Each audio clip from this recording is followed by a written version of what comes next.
नमस्कार साथियों, मेरा नाम नितिन खन्ना है और मेरे चैनल पर आपका स्वागत है। आज का मेरा वीडियो है, मेरे को बहुत लोगों ने बोला कि आप सिविल जो केस होता है उसकी ड्राफ्टिंग, उसका प्रोसीजर, इस पे एक वीडियो बनाओ। तो इसलिए मैं आज का जो वीडियो बना रहा हूँ वो सारा मेरा सिविल सूट पे है, जो सिविल केसेस होते हैं उसमें जो प्लेंट की ड्राफ्टिंग होती है, WS की ड्राफ्टिंग होती है।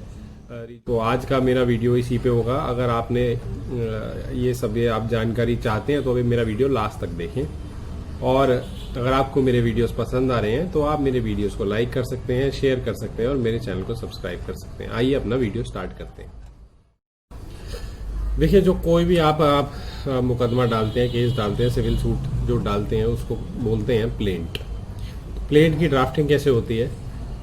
आप सबसे पहले लिखते हैं इन दी कोर्ट ऑफ, जिस भी आप कोर्ट में डालना चाहते हैं। यदि आपने सिविल कोर्ट के अंदर डालना है और सिविल जज के यहाँ डालना है तो आप लिखेंगे in the court of honourable senior civil जज। उसके बाद जिस भी कोर्ट के अंदर आप डाल रहे हैं, सपोजिंग अगर 30,000 कोर्ट है तो 30,000 कोर्ट दिल्ली, और अगर अब वो ADJ की कोर्ट में है तो आप लिखेंगे in the court of learned district जज। सपोजिंगली 30,000 में है तो 30,000 कोर्ट्स दिल्ली। उसके बाद आप नीचे लिखेंगे सिविल सूट, आगे डैश डाल देंगे, आप आगे लिखेंगे नंबर। बेसिकली होता है ये आप सिविल सूट का, तो सिविल सूट नंबर डैश वो कोर्ट अलॉट करती है ऑफ 2020 अभी चल रहा है, तो जैसे 2020 आप डाल देंगे। फिर उसके बाद लिखेंगे इन द केस ऑफ, जो कि टाइटल होता है। सपोजिंगली ए नाम है तो ए, आगे प्लेंटिफ वर्सेस बी। ए का आपको पूरा टाइटल देना पड़ेगा, ए उनके फादर का नाम लिखना पड़ेगा आपको, सन ऑफ, फिर उसका रेजिडेंस एड्रेस, फिर वर्सेस बी उनके फादर का नाम और उनका रेजिडेंस एड्रेस। फिर उसके बाद आएगा title of the suit. Supposedly आपका डिक्लेरेशन का सूट है तो आप लिखेंगे सूट फॉर डिक्लेरेशन। इंजंक्शन का सूट है तो suit for injunction. Recovery of money का है तो टाइटल में आप लिखेंगे suit for recovery of money, और आगे आप अमाउंट लिख देंगे।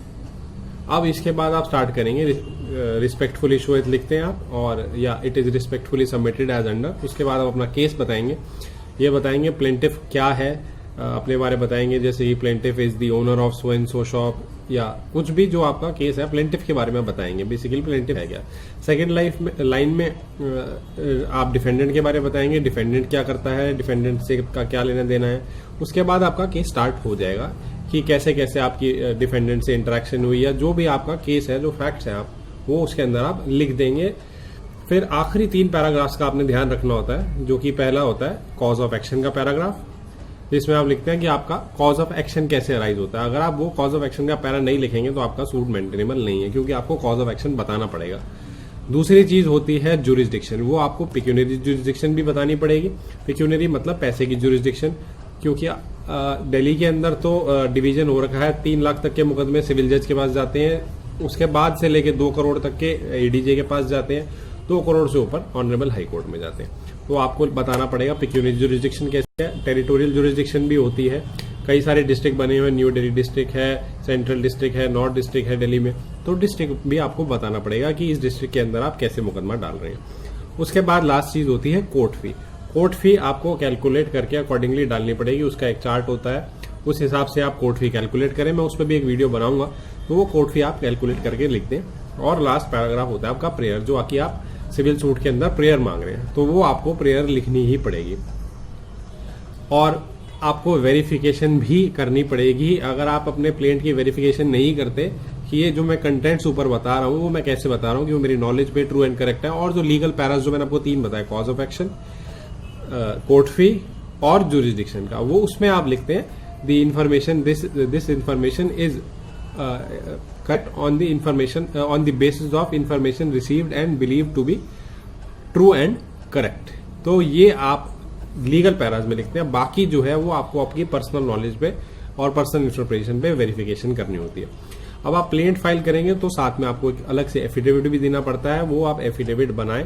उस एफिडेविट का भी उसमें आपने लिखना होता है टाइटल वगैरह, तो जैसे आपका मुकदमे का है सेम आप वैसे ही लिखेंगे, और एफिडेविट के अंदर लिखेंगे आप ओथ पे ये चीज बता रहे हैं कि जो आपका मुकदमा है वो सच्चा है, और जो कंटेंट्स आपने पढ़ लिए हैं वो बिल्कुल ठीक है, और इसके अंदर कुछ भी आपने गलत नहीं लिखा, तो ये आपकी प्लेंट हो जाएगी। तो जब आप अपना प्लेंट ड्राफ्टिंग करके कोर्ट में फाइल कर देते हैं, आप कोर्ट आर्गुमेंट सुनती है और दूसरी पार्टी को नोटिस इशू कर देती है, तब आपको प्रोसेस फी फाइल करनी होती है विद डॉक्यूमेंट्स जो आपके केस है अहलमत के पास आप जमा कराते हैं। अगर आपको फॉर्म्स देखने हैं कौन कौन से फॉर्म्स होते हैं तो वो मैंने एक अलग से वीडियो बनाया हुआ है, वो आप मेरा देख सकते हैं। फिर वो को दूसरी पार्टी को सम्मन बना के कोर्ट भेज देती है, उनको तारीख मिल जाती है। अब सपोजिंगली डिफेंडेंट है आप, तो आपको with in 30 days of receipt of summons आपको WS अपनी जवाब जो केस का होता है वो फाइल करना होता है। तो WS कैसे बनती है? सेम कोर्ट का केस का टाइटल जो इसे प्लेंट के अंदर होता है, इन दी कोर्ट ऑफ जो भी जज का नाम है वो आप जज का नाम लिखेंगे, केस का नंबर लिखेंगे, इन दी मैटर ऑफ लिखेंगे जो भी पार्टीज का नाम है, फिर आप अपनी रिटन स्टेटमेंट देंगे। अब रिटन स्टेटमेंट के अंदर दो चीज होती हैं, एक प्रिलिमिनरी ऑब्जेक्शंस होती हैं और एक रिप्लाई ऑन मेरिट्स होता है। जो प्रिलिमिनरी ऑब्जेक्शंस होती हैं वो होता है, वो ज्यादातर बेसिकली लीगल होती हैं। जैसे आप लिखते हो कि भाई suit is without cause of action, या ये मुकदमा लिमिटेशन के बियॉन्ड है, या ये एज पर लॉ बार्ड है, या और बहुत सारी लीगल जो ऑब्जेक्शंस होती हैं वो आप सारी उसके अंदर लेते हो। प्लस उसके अंदर आप प्रिलिमिनरी सबमिशंस भी कर सकते हो, आप अपनी बात भी बता सकते हो कि सच्चाई क्या है। अब उसके बाद आता है रिप्लाई ऑन मेरिट्स, वो आपको पैरा वाइज रिप्लाई देना होता है, पैराग्राफ वाइज। जैसे प्लेंट का पैरा नंबर 1 है, उसको आप एडमिट करते हो या डिनाई करते हो। प्लेंट का पैरा नंबर 2 है, एडमिट करते हो डिनाई करते हो। आपको वेग डिनाइल नहीं करना होता, वेग डिनाइल नहीं करें आप। अगर आप डिनाइल करें तो स्पेसिफिक डिनाइल करें, और साथ के अंदर अगर कुछ सच्चाई है तो उसके जवाब में आप वो सच्चाई भी बता दें कि ये सच्चाई है। सिमिलरली लास्ट तक आप लिखेंगे, जो भी आपने डिनाई करना है वो डिनाई करेंगे, जो एडमिशन करेंगे वो आपके खिलाफ पढ़ी जाएगी, वो एडमिशन मानी जाएगी। और लास्ट के अंदर आपने प्रेयर भी डिनाई करनी होती है। अगर आप वो प्रेयर डिनाई नहीं करेंगे तो सूट डिक्री हो जाएगा, आपके अगेंस्ट हो जाएगा। इसी के साथ एक एफिडेविट भी जाता है WS के साथ, तो वो WS भी वो एफिडेविट भी आप साथ में लगाएंगे। तो ये हुई रिटन स्टेटमेंट की बात। एक बात और, यदि अगर आपको 30 डेज के अंदर आप अपनी रिटन स्टेटमेंट नहीं फाइल कर पाए हैं तो एक कॉन्डोनेशन ऑफ डिले की आप एप्लीकेशन लगाएं, जिसमें आप डिले एक्सप्लेन कर दें। और अगर कोर्ट को लगेगा कि रीजनेबल कॉज आपने शो किया है, रीजनेबल बात थी, आप इसलिए WS 30 डेज के अंदर नहीं फाइल कर पाए, तो कोर्ट आपको परमिट कर देगी WS फाइल करने की, नहीं तो अपॉर्चुनिटी क्लोज कर देगी और आप अपना जवाब फाइल नहीं कर पाएंगे। तो प्लेंट और WS पे आज का मेरा वीडियो इतना ही था। सिविल कोर्ट का ट्रायल प्रोसीजर पे मैं पूरा वीडियो फिर बनाऊंगा, वो भी आपके लिए मैं ज़रूर बनाऊंगा। आज का मेरा वीडियो इतना ही। अगर आपको मेरे वीडियोस पसंद आ रहे हैं तो मेरे वीडियोस को लाइक कर सकते हैं, शेयर कर सकते हैं और मेरे चैनल को सब्सक्राइब कर सकते हैं। Thank you.